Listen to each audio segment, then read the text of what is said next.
Aloha mai kako, a Koma by the Curtain Call, a program of reviews and previews of the great art and artists on Maui and beyond, brought to you by the generosity of Trilogy Ohana, Maui's first family of sailing. I'm Paul James Brown. The second annual Millhouse Chefs Invitational took place last week. General Manager and all-around great guy Francesco Greco and Millhouse's chef Jeff Shear put their heads together and invited some of America's most exciting chefs to spend a week visiting farms and planning their menus, which included two 50-plus sit-down dinners and a Sunday barbecue for hundreds. The chefs were so inspired by what they saw around Maui's gastronomic abundance that many of them abandoned their plans and employed such local delicacies such as opihi and sweet potato leaves from Oprah's farm. The chefs came from New York, South Carolina, Florida, California, and, of course, Maui. Diners were encouraged to mingle with each other and with the chefs as they worked as a team to prepare each dish.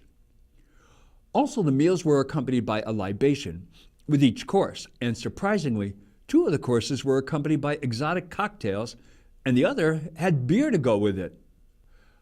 Our first dish was by Husk Restaurant's chef Travis Grimes from Charleston, South Carolina.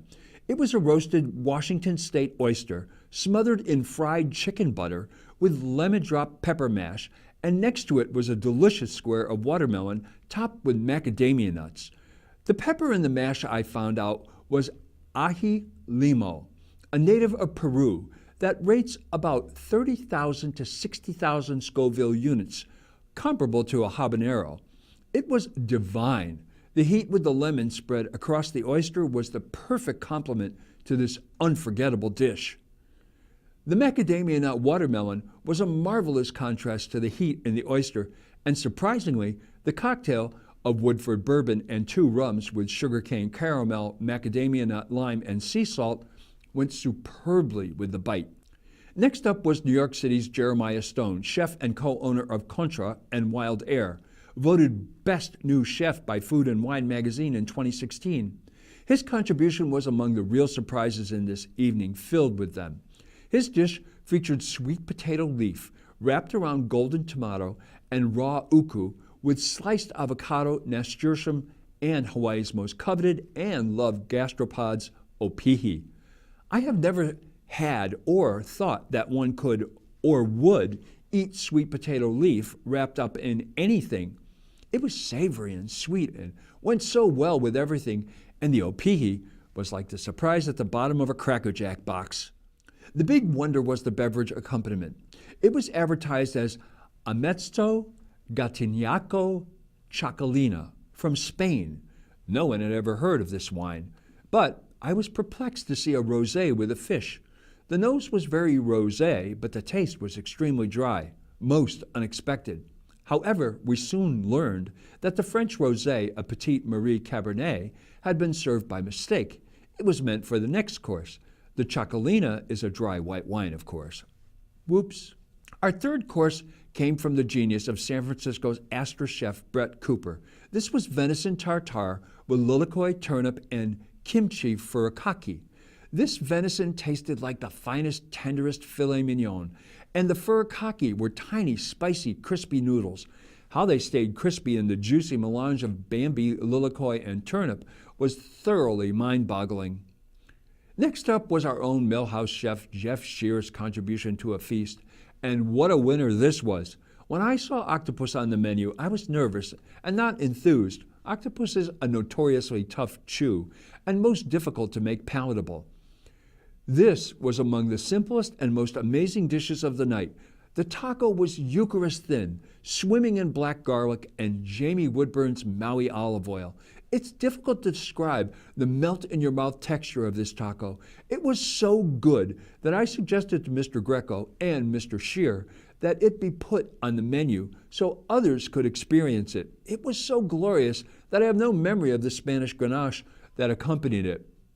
Top chef Brooke Williamson from Playa Provisions in Playa del Rey, California, presented the most complex dish of the night, fantastic squid ink gnocchi and shrimp bolognese with lemongrass piricava, Fresno chili, and fennel flour. The bite-sized gnocchi were melt-in-your-mouth delights that were so tender yet bursting with flavor from the tartness of the lemongrass and the sweetness of the fennel flour. I asked her about the gnocchi, and she said her husband was responsible for them. Amanda Uniman, one of the guests at the dinner, described the gnocchi as a pillow of love.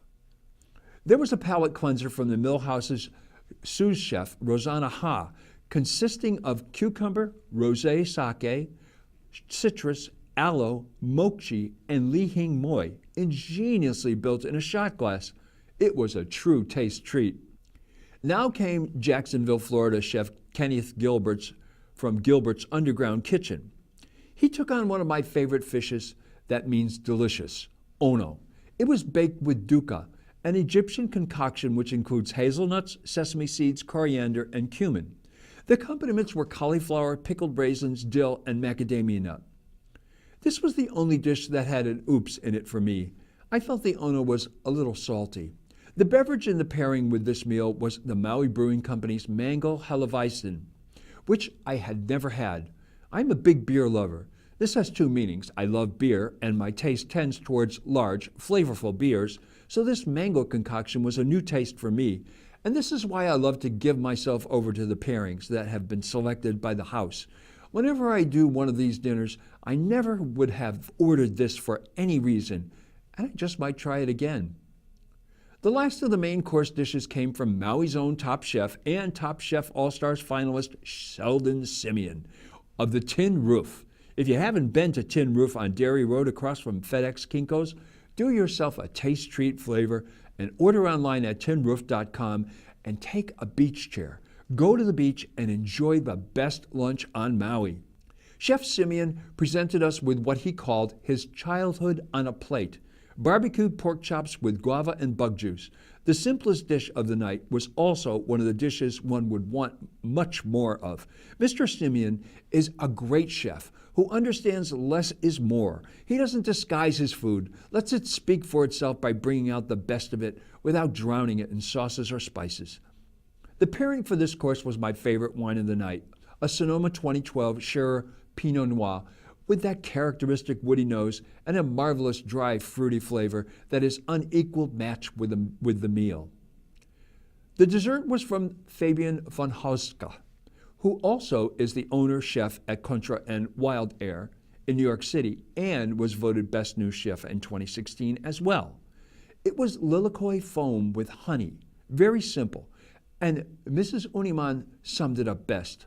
Quote, "This tastes like what dreams are made of," unquote. I can't beat that. The guests were then given a goodie bag with a card, a pen, stone fruit, shrub consisting of mango, peach, vanilla bean, champagne vinegar, and an envelope of garlic, rosemary, lemon zest.